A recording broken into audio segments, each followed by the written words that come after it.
Take a close look at this black liquid inside the bottle. As it nears the device, it seems to come alive. Now watch what happens when we turn on the spinning mechanism. The particles start bouncing rapidly. As the device spins faster, the particles move even faster. So what's causing this?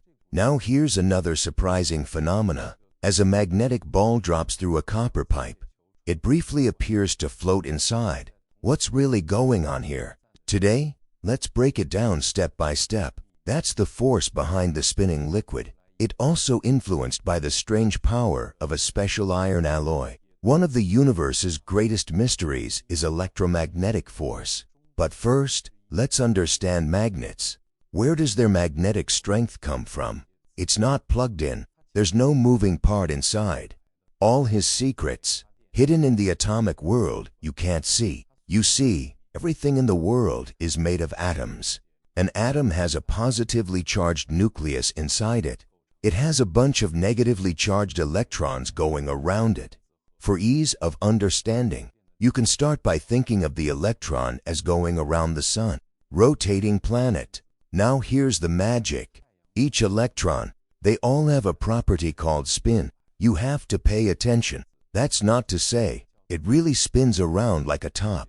It's an inherent part of the quantum world. Intrinsic agitation. It's part of his identity.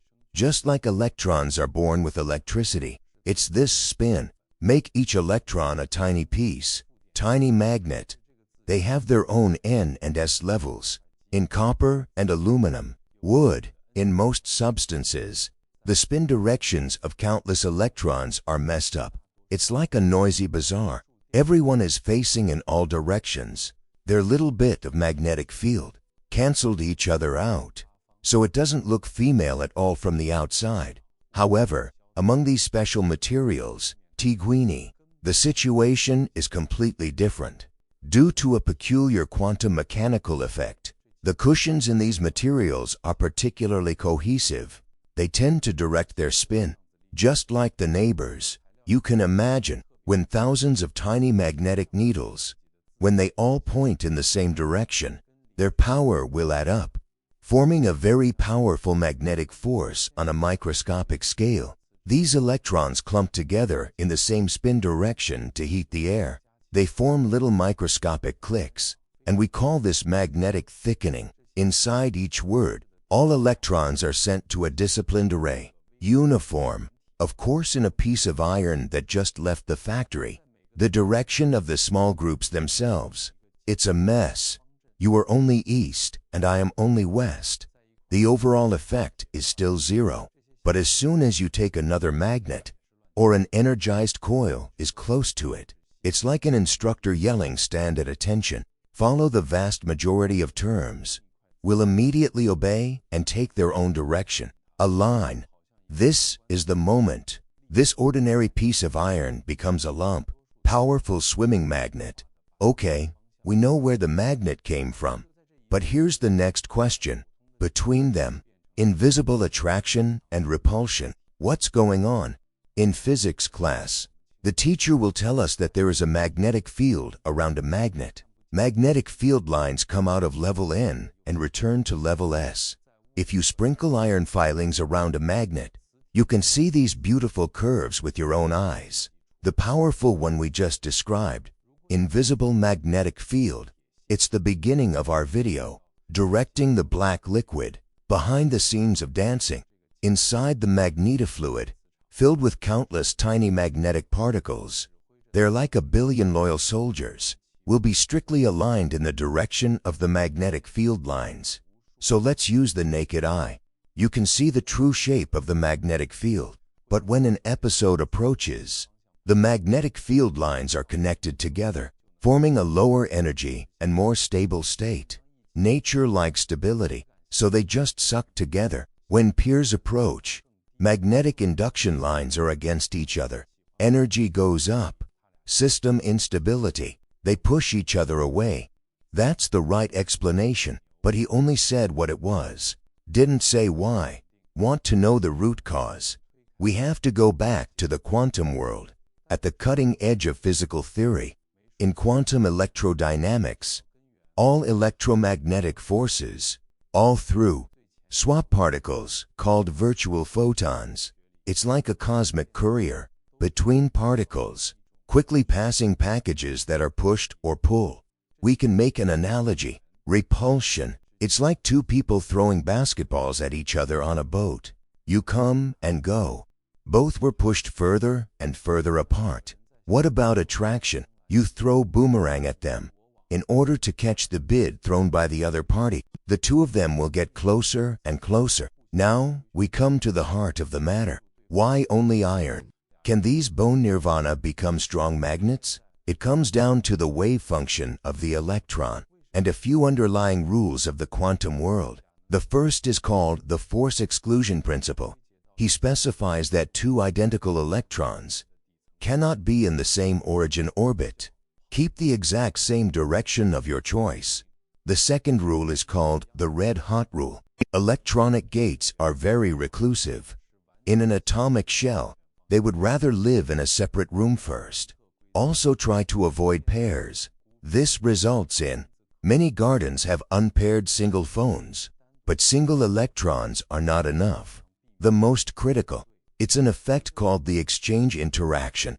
In iron bone, in the unique crystal structure of these materials, this effect causes neighboring atoms, single electronic door, spin parallel to each other, will make the energy of the whole system the lowest and most comfortable. It's like a fancy neighborhood arrangement. Everyone is moving in one direction. The whole community is the most harmonious. Here's a very interesting rebate that is fierce. He alone has more electrons than iron, but it's not a ferromagnet. Why? Because of his crystal structure and neighbor. The agreement is different. Instead, they tend to let neighboring electrons spin opposite direction. The females cancel each other out. So now we can come up with the ultimate answer. When the same level of two magnets approaches, they have opposite electron spins. Dial functions fight each other. There was insense interference. A high energy field is formed between them. For stability, they had to stay away from each other. That's rejection. And when one level approaches, their electrons spin in the same direction. Dial function mutual chorus. Produce constructive interference. An energy depression forms in the middle. In pursuit of stability, they naturally slip together. That's attraction. So, just to summarize, electron spin creates microscopic magnets. Exchange interactions keep them in order, forming a microscopic magnetic field. Attraction and repulsion, essentially a scene in the quantum world. On the wave function of energy level, number chorus. Okay, now we know. This swimming magnet is made of a quantum army of countless microscopic needles. But don't forget, our experiment also has another key role. This brass canopy, it's not magnetic per se. You can't suck it up with a magnet. So here's the problem. As this powerful magnetic army marches in, passing through an ordinary piece at the same time, the rebellion against him, even levitating against gravity, how did it wake up out of thin air? The birth of this force, not just by words, not only by the same, but from the deeper interaction between electricity and magnetism. To uncover this secret, we have to go back 100 years. To trace the passage from generation to generation of scientific giants, the magnificent epic of relay completion, and the final chapter of this epic, by a man named Maxwell's physicist wrote. He used a beautiful set of equations to combine electricity, magnetism, and even light, are unified under a perfect theory. In Maxwell's time, I want to clarify the two things of electricity and magnetism. It's impossible. The biggest obstacle is the field proposed by Faraday. You can't see it. You can't touch it. Let most scientists of the time feel mysterious and mysterious. Especially outside the UK, many people think Faraday is just dancing. Lack of scientific rigor. Let's take a quick look back. Before Maxwell came on stage, how did the pieces of the puzzle come together? The story begins with the French physicist Coulomb. He solves the force between the static cranes. Then Giovanni and auxiliary in Italy. One accidentally discovered by electricity. The other one followed suit. Invented a battery that can provide a steady current. But only then. Electricity and magnetism are still two different things in the eyes of everyone. The turning point came in 1820. Danish physicist Oster gave a lecture. It was an accident. Energized wire. It actually makes the compass next to it move. This epoch-making discovery proved that current can generate magnetic fields. It exploded.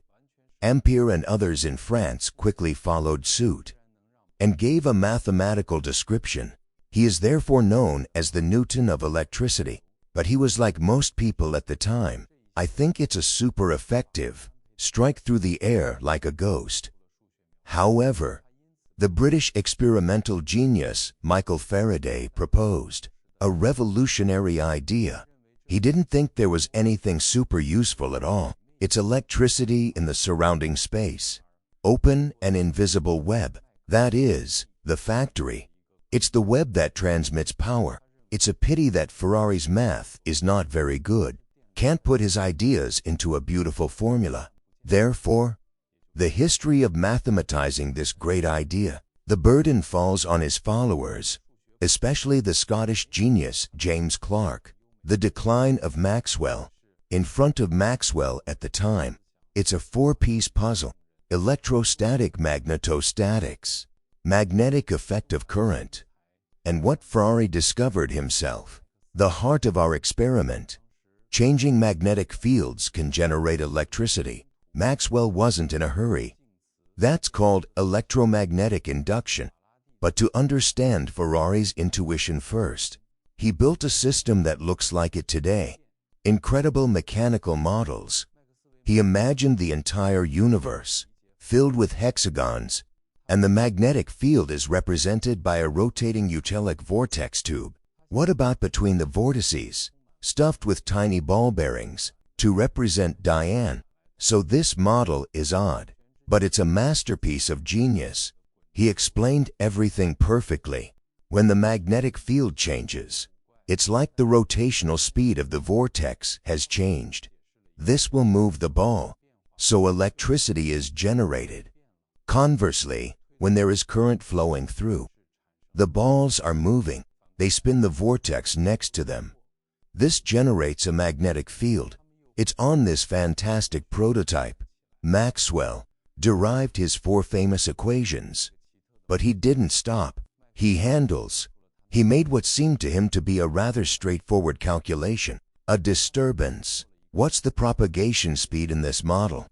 Result. That number made him gasp for air. This speed is no more or less exactly the speed of light measured at that time. In that instant, in human history, one of the greatest scientific unifications was born. Electromagnetism. Light turns out to be the same thing. Finally, in 1865, 34-year-old Maxwell published his article, A Mortal Essay. He removed the scaffolding, completely discarded those specific mechanical models. The whole theory is based on a more abstract, on a simple mathematical foundation. And here's the interesting thing, his original published equations. There are actually 20 equations. It contains 20 variables. It's very complicated. Later by Heaviside and Gibbs and others. And it turned into what we see today. This is composed of 4 equations, the incomparably elegant form of matter. However, such a powerful theory, and they spent the next 20 years or so in the cold. The suspense remained until 10 years after Maxwell's death. It was only by German physicist Heinrich Hertz, finalized with an experiment. He succeeded in manufacturing and detected what Mike's mind predicted, invisible electromagnetic waves, and measured its speed as the speed of light. This is a response to Maxwell's theory, the most irrefutable proof. The significance of Maxwell's equations, far more than unified electricity, magnetism, and light. It is the true foundation of modern physics. So far, From Oster's accidental discovery to Ferrari's field, to the mathematical unification of the Max Commission and the final validation of Hertz, humans have finally mastered the ability to describe the entire electricity, the language of the magnetic universe. And this theory, known as the Psalms of God, and also for our original question, provides the clearest, the most irrefutable answer. Now, let's take this ultimate key with us, back to that fascinating moment, to unravel the mystery of levitation. Okay, let's take it apart step by step. So let's start with this. The magnet falls off under the force of gravity when he went through the copper pipe. For any copper tube cleanser, the magnetic field is changing dramatically, transform, and this is what Faraday calls changing magnetic flux. According to Faraday's law of electromagnetic induction, in a conductor like copper, a changing magnetic field induces an electric current. Because the copper pipe is one piece, and these currents make a circle in the wall, closed vortex, we gave him a figurative name, nest current. Where there is current, there must be a magnetic field. These eddy currents, also on the copper pipe, produced a brand new upward magnetic field, the most rebellious law in physics today. Here comes the law of stunned thorns. He said, the effect of induced current. Always resist the cause of his change. So what caused the change here? The magnet is falling.